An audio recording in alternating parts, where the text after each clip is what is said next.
Hello everyone, this video is about the development of the ear and I am Dr. Lakshmi Gayatri presenting this video. Before learning about the development of the ear, let's see about the morphological subdivisions of the ear. The three subdivisions of the ear are external ear, middle ear and internal ear, where the external ear contains the auricle or pinna and the external auditory meatus or the ear canal. The middle ear contains the tympanic cavity with the three ear ossicles, namely the malleus, incus and stapes, and the auditory tube connecting the tympanic cavity to the nasopharynx. While the internal ear contains the outer bony labyrinth with the cochlea, vestibule and semicircular canals, enclosing the inner membranous labyrinth having the cochlear duct, utricle, saccule and the semicircular ducts, and the tympanic membrane between the external and the middle ear. Now let's see the development of the internal ear. Membranous labyrinth and the bony labyrinth of the internal ear are the earliest to develop. The first indication for the development of the ear starts as early as 22 days of intrauterine life by the formation of the otic placodes. A specialized area of surface ectoderm on either side of the developing Roman cephalon becomes thickened to form the otic placode. This otic placode soon becomes depressed from the surface and forms the otic pit. The otic pit still deepens and becomes rounded and separates from the surface ectoderm, which forms the otic vesicle or the otocyst.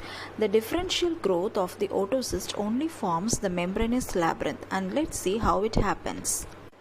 This otic vesicle, due to the formation of the endolymphatic sac, divides and forms a dorsal or vestibular component and the ventral or cochlear component. The cochlear component forms the saccule and the cochlear duct, while the vestibular component forms the utricle, semicircular duct and the endolymphatic ducts. After the formation of the various parts of the membranous labyrinth, the epithelium of the membranous labyrinth undergoes differentiation to form their sensory end organs.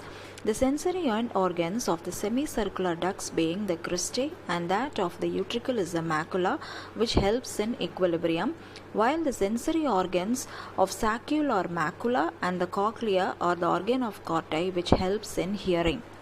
The vestibular ganglia and the cochlear ganglia innervating the sensory end organs of the respective components are derived from the neural crest cells. Thus, the basic germinal layer of development of the membranous labyrinth is the neural ectoderm, while that of the vestibular and the cochlear ganglia is the neural crest cells. The parts of the membranous labyrinth are enclosed within the bony labyrinth. This bony labyrinth is formed from the mesenchyme which is surrounding the membranous labyrinth. The mesenchyme surrounding the membranous labyrinth becomes condensed to form the otic capsule. This otic capsule soon becomes converted into a cartilage. A space occurs between the cartilaginous part and the membranous labyrinth, and this space is called as a periotic space, which will be filled with the perilymph, while the membranous labyrinth will be filled with the endolymph. Later, the cartilaginous part surrounding the membranous labyrinth becomes ossified to form the bony labyrinth.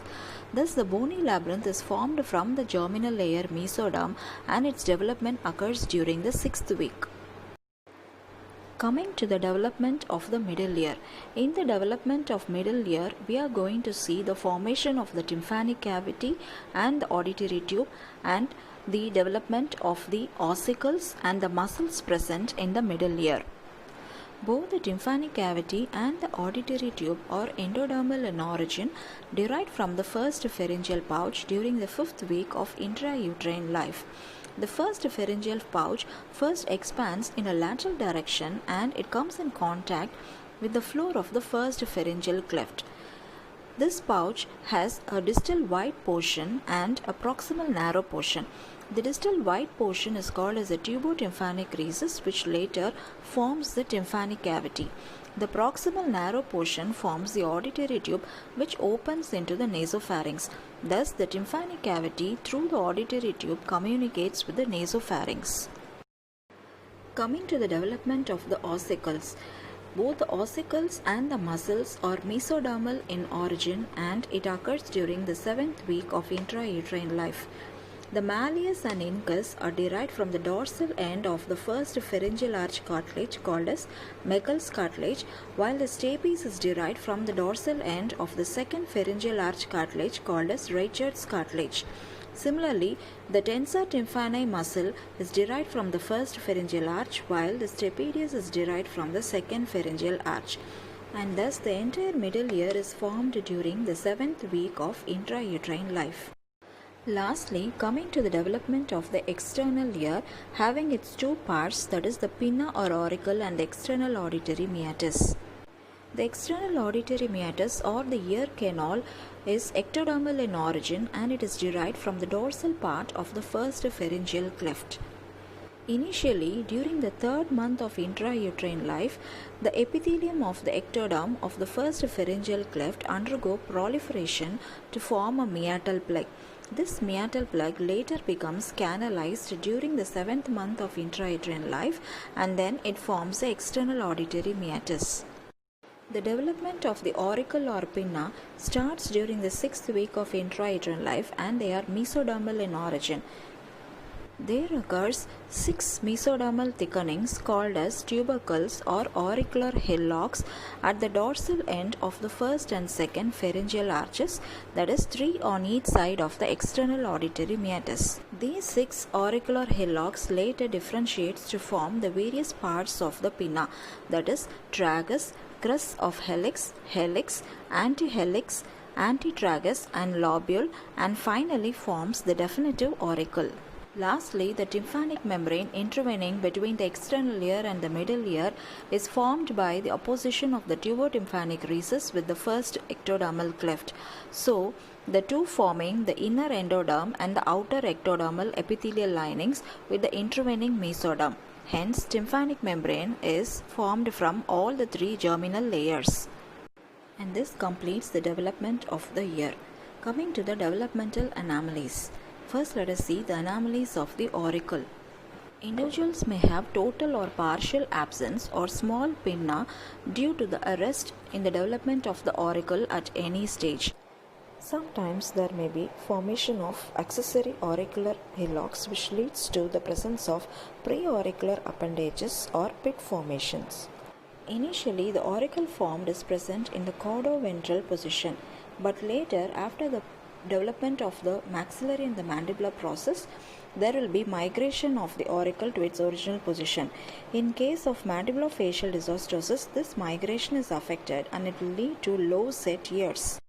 Sometimes the canalization of the external auditory meatus will not occur from the meatal plug, leading to stenosis or atresia of the external auditory meatus.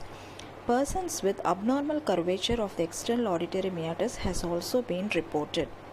The development of the ossicles may be affected, which leads to malformed ossicles. Sometimes there may be abnormal fusion of these ossicles to one another. The stapes may be fused with the margins of the fenestra vestibuli in case of ankylosis, which may cause conductive hearing loss. Internal ear developmental anomaly may lead to sensorineural hearing loss or conductive hearing loss, which may occur due to underdevelopment of the membranous labyrinth. These are some of the developmental anomalies of the ear. Thank you.